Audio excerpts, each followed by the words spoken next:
बिस्मिल्लाहिर्रहमानिर्रहीम। अस्सलाम वालेकुम नाज़रीन, मैं डॉक्टर महबूब अली यूसुफ़ज़ई हूँ। नाज़रीन, इस वक्त पाकिस्तान में एक नई बहस चल गई है कि आया आज कौमी असम्बली में जो होने वाला इजलास है इसमें आईनी तरामीम मंजूर की जा सकेगी या उसमें मज़ीद ताख़ीर आएगी। जरा आप सबको पता है नाज़रीन कि हुकूमत इस वक्त कोशिश कर रही है कि सुप्रीम कोर्ट ऑफ पाकिस्तान में इस वक्त जो जज साहिबान है तो उनकी रिटायरमेंट की हद जो है वो 65 साल पहले से मुकर्रर है, लेकिन अब हुकूमत ये चाहती है कि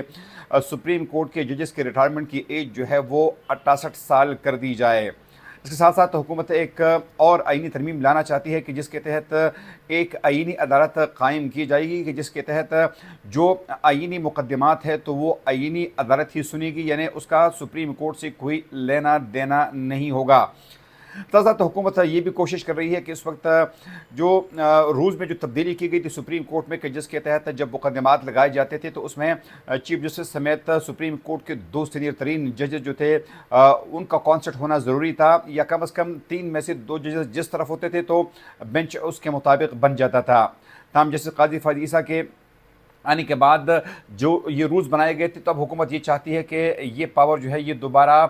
सुप्रीम कोर्ट के चीफ जस्टिस को दोबारा दिए जाए और सुप्रीम कोर्ट का जज यानी चीफ जस्टिस जो है ये फैसला करेगा कि बेंच जो है वो सुप्रीम कोर्ट के किन मोहतरम जजेस पर मुश्तमिल होगा। इसके अलावा दीगर भी तब्दीलियाँ लाने की कोशिश की जा रही है और एक ज़राए के मुताबिक ये भी शायद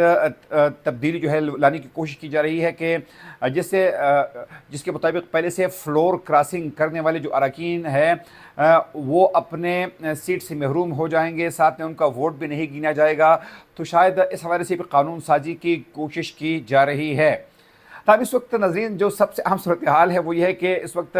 हुक्मरान जुमात पाकिस्तान मुस्लिम लीग नून, पाकिस्तान पीपल्स पार्टी और MQM जो है वो ये चाहती है कि मौलाना फजलुर रहमान जो है वो हुकूमत का साथ दे, जबकि दूसरी जानिब मौलाना फजलुर रहमान के माजी में उनकी इंतहाई मुखालिफ पार्टी जो है यानी पाकिस्तान तहरीक इंसाफ और उनके जो हमायती लोग हैं वो ये चाहते हैं कि मौलाना फजलुर रहमान इस आईनी तरमीम के हवाले से हुकूमत का साथ देने के बजाय अपोजिशन का साथ दे। हुकूमत ये समझती है कि इस वक्त अगर मौलाना फजलुर रहमान जो है वो उनका साथ नहीं देगा तो यकीनन उनके लिए ये बिल पास करना इंतहाई मुश्किल हो जाएगा। नाज़रीन, अब ज़राए से खबर आ रही है कि इसके बावजूद भी कि मौलाना फजलुर रहमान का इंतहाई सख्त स्टांस है, लेकिन हुकूमत उनको ऑफ़र कर रही है कि अगर मौलाना फजलुर रहमान इस आईनी तरमीम में हुकूमत का साथ देंगे तो उनको खैबर पख्तूनख्वा की गवर्नरशिप दी जाएगी, साथ साथ में वफाक में 2 वज़ारतें दी जाएगी, जबकि सेनेट के आइंदा होने वाले इलेक्शन में भी मौलाना फजलुर रहमान को सपोर्ट किया जाएगा। साथ में अपोजिशन की जानिब से भी मौलाना फजलुर रहमान को कुछ इंसेंटिव देने की बातें हो रही हैं, लेकिन अब देखना यह है कि मौलाना फजलुर रहमान साहब खुद क्या फ़ैसला करते हैं, क्योंकि इससे पहले मौलाना फजलुर रहमान को काफ़ी रिजर्वेशन रही है और जो 8 फरवरी के इलेक्शन हुए हैं तो एक तरफ जहां पाकिस्तान तहरीक इंसाफ को इस इलेक्शन पर शदीद तहफ़्फ़ुज़ात रहे हैं तो दूसरी जानिब ख़ुद मौलाना फजलुर रहमान को भी तहफ़्फ़ुज़ात रहे हैं और वो भी यही दावा करते आए हैं कि 8 फरवरी के इलेक्शन में उनकी पार्टी के साथ भी बदतरीन धांधली की गई है। तो यकीन इस वक्त एक अजीब सी सूरत हाल है। दोनों सियासी पार्टीज़ के जो अरकान है, दोनों सियासी पार्टीज़ के जो रहनुमा हैं वो बारी बारी मौलाना फजलुर रहमान के दर पर जाते हैं, उनकी मिन्नतें करते हैं और उनसे सपोर्ट मांगते हैं।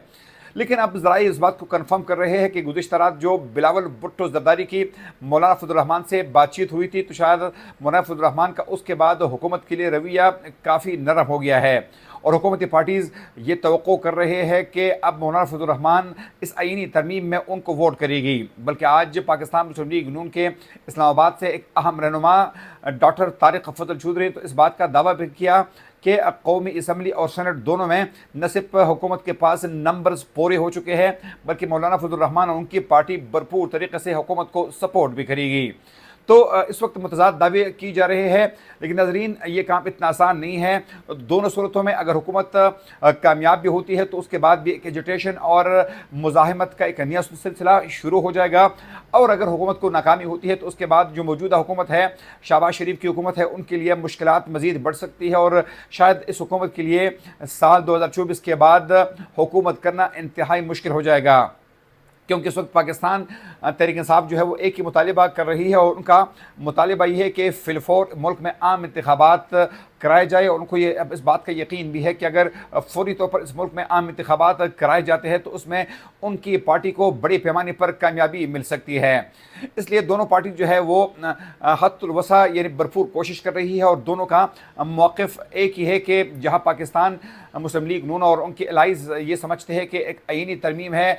जो कौमी असम्बली और सीनेट के ज़रिए पार्लियामेंट के ज़रिए जो तब्दीली अगर लाई जाती है तो ये कानून के मुताबिक होगी। जबकि दूसरी जानिब हुकूमती बेंचेस पर अपोजिशन की बेंचेस पर बैठने वाले बैरिस्टर गौहर, साथ में लतीफ़ कोसा और उनके दीगर जो रहनुमा है, उनका मौक़िफ़ ये है कि इस वक्त हुकूमत जो आईनी तरमीम ला रही है तो ये गैर आईनी है, ये गैर कानूनी है, और अगर हुकूमत इस किस्म की कोशिश करती है तो उनका भरपूर मुज़ाहिमत जो है वो की जाएगी। साथ में हुकूमत का ये भी कहना है कि इस वक्त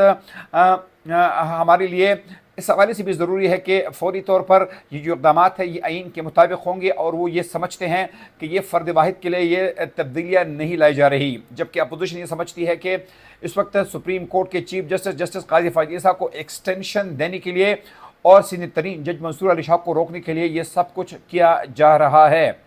नज़रीन, होगा कुछ भी, लेकिन बज़ाहिर लगता यूँ है कि इस वक्त हुकूमत और अपोजिशन के दरमियान इंतहाई टाइट मैच जो है वो जारी है, और यकीनन इस बात की भी जो है डिपेंड इस बात पे अब है कि मौलाना फजल रहमान साहब जो है वो किस तरफ जाते हैं। यकीनन बज़ाहिर अब यूँ लगता है कि मौलाना फजल रहमान साहब जिस पार्टी को सपोर्ट करेंगे, जिस पार्टी को वोट करेंगे, तो यकीनन शायद उसी पार्टी की कामयाबी जो है वो यकीनी रह सकती है। अगर प्रोग्राम तक अपने मेज़बान डॉक्टर महबूब अली यूसुफ को इजाज़त दीजिए। अल्लाह हाफ़िज़।